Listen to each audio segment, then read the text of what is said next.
ধন্যবাদ।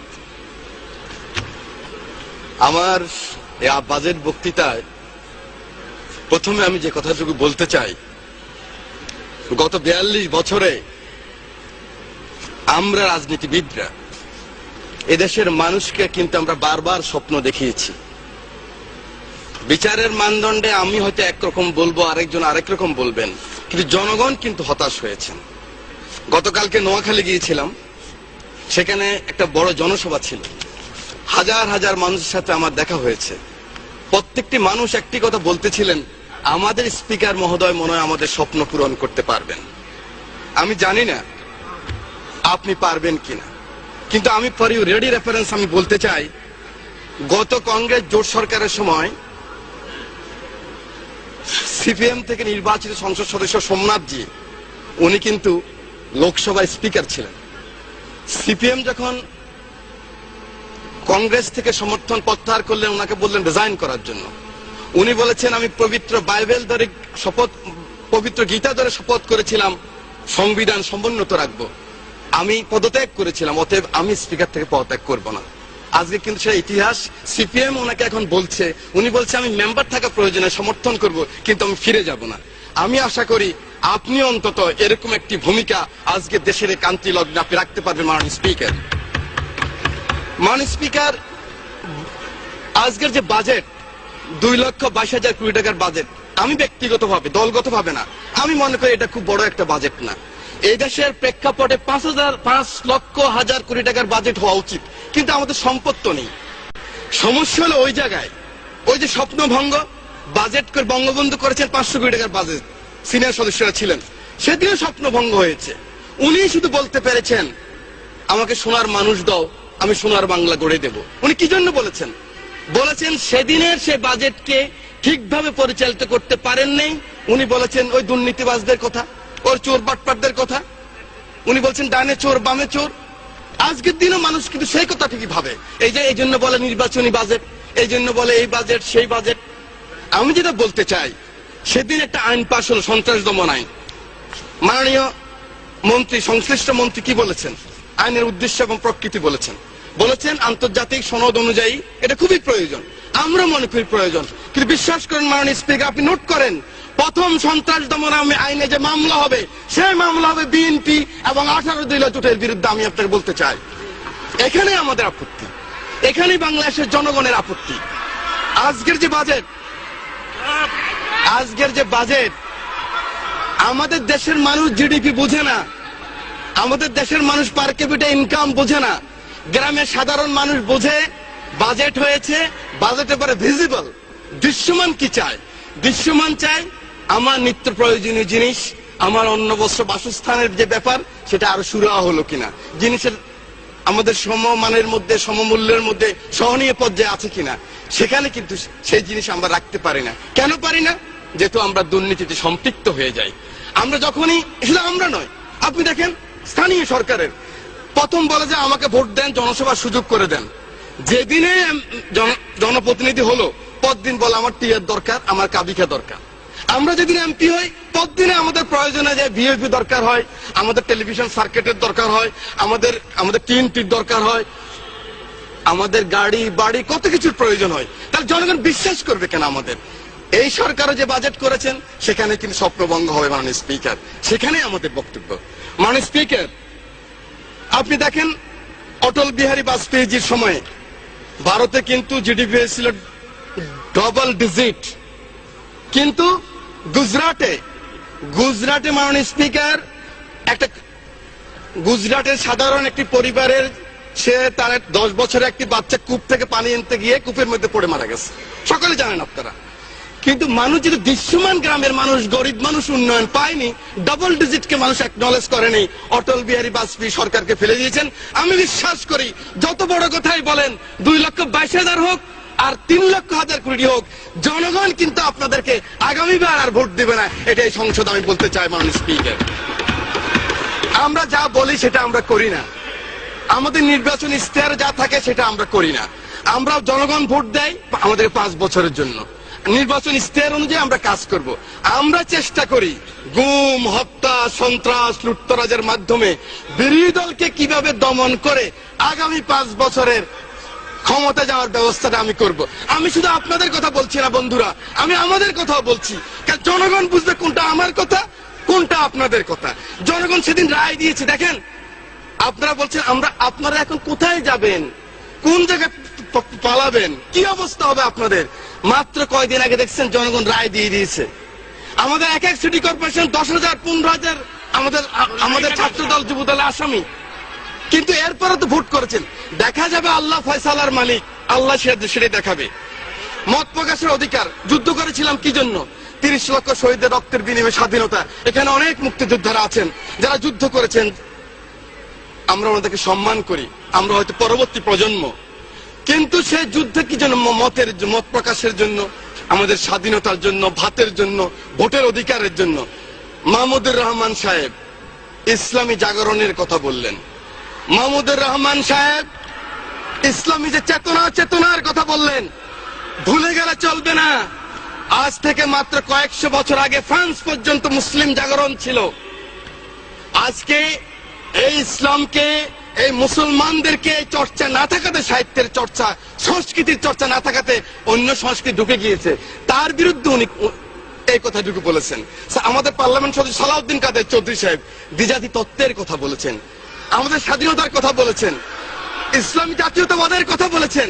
অপরাধ ওনার। আমি বিশ্বাস করি মাননীয় স্পিকার, আপনি নতুন করে এসেছেন, এই ব্যাপারগুলি আপনি চিন্তা করবেন। আর একজন সংসদ সদস্য হামিদুর রহমান আজাদ, সে কিন্তু সংসদে আসতে পারতেছে না। মাননীয় স্পিকার, আপনি বিবেচনা করবেন। মাননীয় স্পিকার, হেফাজত নিয়ে আমি কোনো কথা বলবো না, কারণ আমি দেখিনি কত লোক মারা গিয়েছে, কত লোক অক্ষত আছে, কত লোক হয় না। আমি দেখিনি, আমি শুনেছি। সেদিন ইরানিয়ান টেলিভিশন অনেক কথা বলেছে। আমাদের বাংলাদেশের অধিকার বললো যে 115 জনের ওদের নাম ঠিকানা আছে। সেই সম্বন্ধে আমার কোনো বক্তৃতা নেই। 1 লক্ষ কিংবা আপনি দেখেন এই যে যুগান্তর সহ অনেক পত্রিকা 12/5/2013 তারিখে লিখেছেন 1,50,000 গোলা বারুদ ব্যবহার করেছে। আমি সেই সম্বন্ধে বলতে চাই না। কিন্তু এই কওমি মাদ্রাসার মানুষগুলি, এই ফুরকানিয়া মাদ্রাসার মানুষগুলি, এই মাদ্রাসার মানুষগুলি, মসজিদের মুয়াজ্জিন ইমাম সাহেব, আপনাকে, আমাকে, সকলকে, অনেককে, যারা মুসলমান, প্রথম আমার মা যখন আমাকে ফুরকানিয়া পাঠিয়েছেন, বিসমিল্লাহির রহমানির রহিম আমি যখন শিখলাম, আউযুবিল্লাহ শিখলাম, এই মানুষগুলির হাতেই। এই মানুষগুলি আমাকে শিখেছে মৃত্যুর পরে মান রব্বুকা মান দীনুকা মান হাযাল্লাযী ফিহি। এই মানুষটা শিখিয়েছে আমার মৃত্যুর পরে যখন কবরে রাখবেন, মিনহা খালাকনাকুম ওয়া ফিহা নুঈদুকুম ওয়া মিনহা নুখরিজুকুম তারাতুন উখরা। আল্লাহ মাটি থেকে তিনি এসেছেন, এই মাটিতে আবার তাকে রেখে গেলাম। সেই মানুষগুলিকে একটা জিনিস আমি দেখেছি, মাননীয় স্পিকার, এভাবে কান ধরায় এই মানুষগুলিকে যখন এই কান ধরায় পিঠের মধ্যে লাথি মেরে যখন পার করেছে, গ্রাম বাংলা লক্ষ কোটি মানুষ তখন কান্না করেছে। মাননীয় স্পিকার, এটা কিন্তু আল্লাহ সহ্য করবে না। আপনি নাস্তিক হন, আমার কোনো আপত্তি নাই। আপনি ইসলাম ধর্ম না মানেন, আপনার আমার কোনো আপত্তি নাই। আপত্তি আমার এক জায়গায়, আমার নিজের আশরাফুদ্দিন নিজামের আপত্তি এক জায়গায়। আমার কোরআন নিয়ে কথা বললে, আমার রাসূল নিয়ে কথা বললে, I am the last person. আমাকে জেলে নিবেন না কোথায় নিবেন আমার কোনো যায় আসে না। আমি কিন্তু প্রতিবাদ করবই করব। মাননীয় স্পিকার, মাননীয় স্পিকার, আমার নির্বাচনী এলাকা লক্ষ্মীপুর রামগতি, এখানে পানি সম্পদ মন্ত্রী মহোদয় আছেন। মাননীয় স্পিকার, এবারও 5,000-এর অধিক কোটি টাকা দেওয়া হয়েছে। এই সংসদে 3-4 বার আমরা, মাননীয় প্রধানমন্ত্রী একদিন ছিলেন, উনিও ইঙ্গিতে পানি সম্পদ মন্ত্রীকে বলেছেন আপনি দক্ষিণবঙ্গে যান। অনেক চেষ্টা করেছে। আমার রামগতি উপজেলা থেকে 200 মাইল দূরে, শেষ হয়ে যাচ্ছে। আমার মহিলা এমপি একজন আছেন, আমার সিনিয়র বড় বোন, উনিও চেষ্টা করেছেন। আমাদের সাধারণ মানুষ রামগতির, ওনারাও চেষ্টা করেছেন, কমলনগরের মানুষ চেষ্টা করেছেন। আমরা 2 লক্ষ টাকার অধিক টাকা নিজেরা দিয়েছি, সাধারণ মানুষ দিয়েছে, কিন্তু পানি মন্ত্রীকে আমরা নিতে পারি নাই। সেই জন্য এই বাজেটে আমাদের আপত্তি। মাননীয় স্পিকার, আমার কমলনগরকে রক্ষা করতে হবে। এই সরকারের আমলে এই কাজটুকু শেষ হয়েছে। 20 কোটি টাকা একটা নতুন উপজেলা কমপ্লেক্স, কিন্তু এখন 1 মাইল দূরে। আমার কমলনগরের এখন অফিসে বসতে পারে নাকি, নদী ভেঙে যাচ্ছে।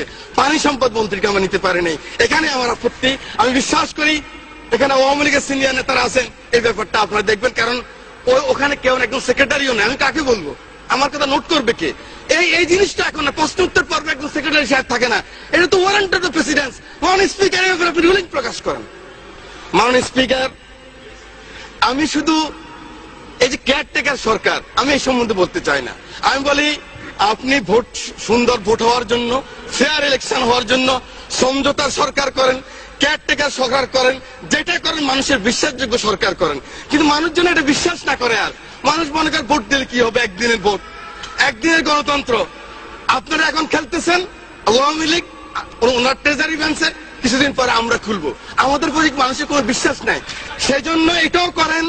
সাথে সাথে কিছু ব্যাপার আমাদের করতে হবে, ওর সমঝোতার সাথে করতে। পিএসসি, পাবলিক সার্ভিস কমিশন এখন দলীয়, সিকিউরিটি এক্সচেঞ্জ, সেই কারণে কিন্তু দুর্নীতি হয়েছে। একটু সাংবিধানিক পদ, এগুলো ঠিক করতে হবে। মাননীয় স্পিকার, একটি কথা কেউ বলে না, যেখানে কোটি কোটি শত শত হাজার কোটি টাকা লুট হচ্ছে, সেটা হলো অডিট। অডিটের একজন পিয়ন, মাননীয় স্পিকার, আপনার সাবকিলে খবর নেন, ওরও কিন্তু একবার বিল্ডিং, ওরা অডিট করে, সব লুটিপাটে খায়। এই ব্যাপারে মনে হয় সকলের দৃষ্টি দেওয়া দরকার। মুক্তিযোদ্ধার সম্বন্ধে একটি কথা বলতে চাই। কিছুদিন আগে আমি রামগতি গিয়েছিলাম, একজন মুক্তিযোদ্ধা মারা গিয়েছেন, গরিব মানুষ, ওর বাড়িতে গেলাম। বাড়ির গরিব লোকজন বললো যে এখানে এসে লাথি মেরেছে। লাথি মেরেছে মানে গান স্যালিউট, বুঝে না তো, গান স্যালিউট করেছে। গান স্যালিউট করলো, রাত্রে ওরা উপাস। আমরা জিআর দেই, টিআর দেই, কাবিখা দেই। এই 62 ডিস্ট্রিক্টে 1 কোটি টাকা করে ডিসির কাছে রাখতে পারি না? 50 টাকা করে ওদেরকে দিয়ে দাও সাথে সাথে, এরপর অ্যাডজাস্টমেন্ট হবে। 5000 টাকা করে দেওয়া হয়, এই কাজটুকু করা হয় না। মাননীয় স্পিকার, শুধুমাত্র বেগম খালেদা জিয়ার সরকার মুক্তিযুদ্ধ মন্ত্রণালয় করেছে, সিস্টেম শুরু করেছেন। অনেকে এখন এটা বলতে হয়। উনি 7.5 বছর কোনো কথা বলেন নাই। সৌদি আরবে উনি অসুস্থ অবস্থা উমরা করতে এসেছেন, নিয়ত করেছিলেন। সেখানে দেশি বিদেশি সাংবাদিকের প্রশ্নের জবাবে উনি বলেছিলেন, প্রশ্ন ছিল এরকম, অনেক নির্যাতিত হয়েছেন, দল ক্ষমতা আসলে কি বলবেন? উনি বললেন যে না, আমি আমার পরিবার যদি এত কষ্ট পেয়ে সহ্য করতে পারি, অবশ্যই আমার নেতা কর্মীও দেশের সাথে দেশের সাথে এই কষ্ট, এই প্রতিহিংসা রাজনীতি ওরা করবে না। এই লোককে কেন আপনাদের এত ভয়? আজকে আমি জানিয়ে চাই মাননীয় স্পিকার, একদিন না একদিন ইনশাল্লাহ এই লোক ঢাকা এয়ারপোর্টে নামবেন। সেদিন লক্ষ লক্ষ লোকের যে বাঁধ ভাঙা জোয়ার, এই বড় বড় কথা, এই অনেক স্বপ্ন, এই ডিজিটাল বাংলাদেশ 2012 সালের স্বপ্ন, সব স্বপ্ন সেদিন ভেঙে খান খান হয়ে যায়। মাননীয় স্পিকার, মাননীয় স্পিকার, আমি শুধু একটি কথা বলতে চাই বলে আমার বক্তব্য শেষ করব। আমি আপনাকে সময় বেশি নেব না। পাবলিক বিশ্ববিদ্যালয় আর প্রাইভেট বিশ্ববিদ্যালয়, এই প্রাইভেট বিশ্ববিদ্যালয় আমাদের সমাজকে শেষ করে দিচ্ছে। গরিব মানুষ নিচ্ছে হচ্ছে, মাসে 30,000 টাকা খরচ, ছেলে চাকরি পেল 12,000। এখানে আমাদের শিক্ষামন্ত্রী মহোদয় ছিলেন, এই মুহূর্তে নাই মনে হয়। এই ব্যাপারে একটা সুষ্ঠু নীতিমালা অবশ্যই হওয়া দরকার। ওনার কথা সাইফুর রহমান বলেছিলেন, এত সুনাম করেছিলেন, উনি এটা কেন দেখছেন না? সাইফুর রহমান বলেছেন নাই ধারে নাই, নাই টাকা পয়সার কাছে হাসছে। এই লোকটা এই ব্যাপারটা খেয়াল করা উচিত বলে আমি মনে করি। মাননীয় মন্ত্রী, এই প্রাইভেট বিশ্ববিদ্যালয় ধ্বংস করে দিচ্ছে যুব সমাজকে, আপনি অবশ্যই ব্যাপার ব্যবস্থা গ্রহণ করবেন। পরিশেষে একটি কথা বলতে চাই মাননীয় স্পিকার, অনেক হয়েছে, অনেক যুদ্ধ হয়েছে, অনেক আমরা এক অপমান করেছি, প্রতিহিংসা মাননীয় সদস্য 1 মিনিটে শেষ করুন। রাজনীতি হয়েছে। আমি শুধু বলতে চাই, ভাবছি ঘুরে দাঁড়ানোই ভালো, ভাবছি ঘুরে দাঁড়ানোই ভালো। কত কালও মেখেছি কত কাল ধরে, আমরা কখনো তোমার করে তোমার ভাবিনি। আমি এখন আমার বাংলাদেশকে বাংলাদেশের মতো ভাবতে চাই, আমি আমার শিক্ষককে শিক্ষকের মতো ভাবতে চাই, আমি আমার এমপি বন্ধুদেরকে এমপির মতো দেখতে চাই, আমি আমার মাদ্রাসার শিক্ষককে, আমার কওমি মাদ্রাসার শিক্ষককে সম্মানিত পর্যায়ে রাখতে চাই, নায়েবে রাসূলের পর্যায়ে রাখতে চাই।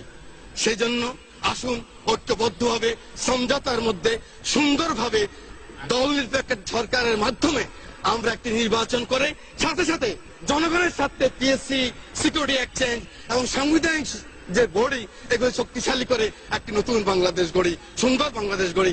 আপনাকে অনেক শুভেচ্ছা এবং আমার রামগতি কমলনগরের মানুষের কাছে আরেকবার কৃতজ্ঞতা প্রকাশ করে দেশ নেত্রী বেগম খালেদা জিয়ার কাছে আমার কৃতজ্ঞতা বক্তব্য শেষ করছি। আল্লাহ হাফেজ, বাংলাদেশ জিন্দাবাদ, শহীদ প্রেসিডেন্ট।